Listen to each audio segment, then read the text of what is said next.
वशिष्ठ जी ने गायत्री को शाप दे रखा है, शापित है गायत्री वशिष्ठ जी से। तो वशिष्ठ जी ने ही मंत्र दिया था, इसलिए वो सिद्ध नहीं हो रहा था। बोलो जय श्री राम। तब एक बार उनके यहां पाराशर मुनि आए और पाराशर जी ने उन्हें गायत्री मंत्र की विधि बताई और विधि के साथ उन्हें गायत्री मंत्र का ज्ञान दिया। गायत्री में 24 अक्षर हैं। गायत्री की 24 देवता हैं और गायत्री के 24 ही छंद हैं। गायत्री की 24 ही वर्णन है। हे भगवती, हमारी बुद्धि को आप सत्कार्य की प्रेरणा दें। ऐसी प्रार्थना भगवान से की जाती है, भगवती गायत्री से की जाती है। पाराशर जी ने गायत्री देवी की महिमा गाई। सकृत जपश्च गायत्र्या पापम दिन भवेत् हरे भवम हरे 10 बारम जपेनेव नश्चयेत् पापम दिवानिशम। जो दिन भर में एक बार भी गायत्री का जप कर लेता है, भाई केवल कितनी बार? एक बार। तो दिन भर में वो जितना पाप करता है वो सारे पाप जाकर के भस्म हो जाते हैं, जो गायत्री का एक बार जप करता है। जो एक दिन में गायत्री की 100 माला करता है, 100 बार जाप करता है, उस व्यक्ति के 1 महीने के सारे पाप भस्म हो जाते हैं महाराज। और जो 1000 बार जप करता है गायत्री का, तो 1 वर्ष के उसके जितने पाप हैं सब भस्म हो जाते हैं।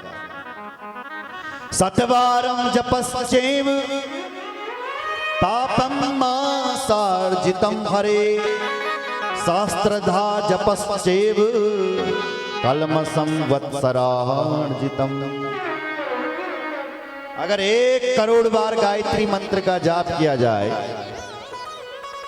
तो सारे जन्म जन्मांतरों के कल्मष नष्ट हो जाते हैं, सारे पाप नष्ट हो जाते हैं। और जो विप्र जीवन भर त्रिकाल संध्या करता है वो तो साक्षात भगवान सूर्य के ही समान है। बोलो जय श्री राम। जीवन मुक्त हो जा, जीवन मुक्त पर्यंतम संध्याम या करोति चा जीवन मुक्ता सते जस्वी संध्याम पूजो यो दुजह। सुन रहे हो? वो साक्षात भगवान सूर्य के समान हो जाता है। 24 लाख पुरस्चरण करने से गायत्री सिद्ध होती है और 12 लाख गायत्री का जाप करने से व्यक्ति दान ले सकता है, दान का अधिकारी बनता है। आप जो हमें दान दक्षिणा देते हैं ना मेरी माँ, ये मत समझे कि वो ऐसी ऐसी जाती है। उसके लिए हम लोग गायत्री करते हैं, गायत्री का जाप करते हैं। तो हमारी जो हमें गायत्री का फल मिलता है जप करने का, जब आप दान करते हो, पुण्य करते हो, तो गायत्री का फल तुम्हें मिल जाएगा। सुन रहे हो? गायत्री जप वही कर सकता है जिसका यज्ञोपवीत संस्कार हो रखा हो। तो माताएं गायत्री मंत्र का जाप नहीं करती है, क्योंकि माताएं यज्ञोपवीत नहीं पहनती है, इसलिए उन्हें वेद माता गायत्री मंत्र का जाप नहीं करना चाहिए। खैर आजकल तो सब कर रहे हैं साहब। शांति कुंज हरिद्वार से ऐसी परंपरा चली है। हम लोग मेरठ में कथा कर रहे थे, मेरठ में तो एक घर पर रुके थे साहब, वहाँ तो वहाँ एक माता जी है, तो वो रोज गायत्री मंत्र से हवन करती है। बोले महाराज मैं गायत्री परिवार से जुड़ी हूँ। गायत्री मंत्र इतना गुप्त है कि उसको मुख से भी नहीं बोलना चाहिए। हमारे ब्राह्मण देवता जब रुद्री पाठ करते हैं तो गायत्री मंत्र को गुप्त तरीके से बोल देते हैं। केवल जीभ हिलती है, ऊंट हिलते हैं बस। यहां तक तो आजकल तो लोगों ने मैक पर गायत्री मंत्र फूकना शुरू कर दिया है, हर जगह गायत्री मंत्र। तो उसका फल नहीं है मेरी मां, उसका उल्टा विपरीत फल मिलेगा। शिव पुराण में कहा गया है माताओं को शिव गायत्री मंत्र का जाप करे। शिव गायत्री है तुम्हारे। शिव पुराण में तो ओम नमः शिवाय इस मंत्र का भी कीर्तन नहीं करना चाहिए, मना किया है। भगवान शिव जी के मुख से ओमकार निकला, ओमकार से पंचाक्षर मंत्र निकला और पंचाक्षर मंत्र से गायत्री निकली। शिव पुराण में कहा गया है विद्येश्वर संहिता। इसलिए जो ओम नमः शिवाय मंत्र है वो बहुत गुप्त मंत्र है और मंत्रों का कीर्तन नहीं होना चाहिए। बोलो जय श्री राम। द्विजानाम चा नमः पूर्वम मन्येषां चा नमोन्तकम। द्विजातियों को, ब्राह्मणों को और पुरुषों को चाहिए कि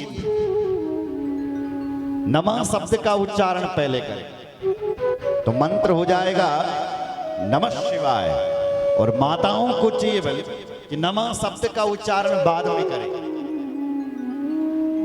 तो मंत्र बन जाएगा शिवाय नमः।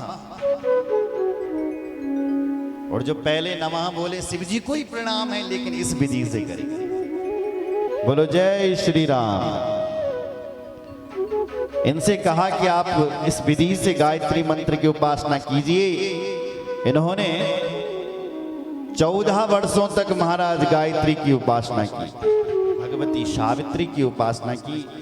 मां इन पर प्रसन्न हो गई और प्रसन्न होकर के अश्वपति राजा की यहाँ एक बेटी का प्रादुर्भाव हो गया और साक्षात जगदम्बा ही यानी भगवती सावित्री गायत्री ही उनकी बेटी बन करके सावित्री रूप में प्रकट हो गई। बोलो जगदम्बा मैया की जय। राजा चाहते हैं मेरे घर पर पुत्र हो, लेकिन रानी चाहती है तो पुत्री हो। तो भगवती की उपासना की गई तो इनके यहाँ साक्षात मां पधारी और भगवती का प्रादुर्भाव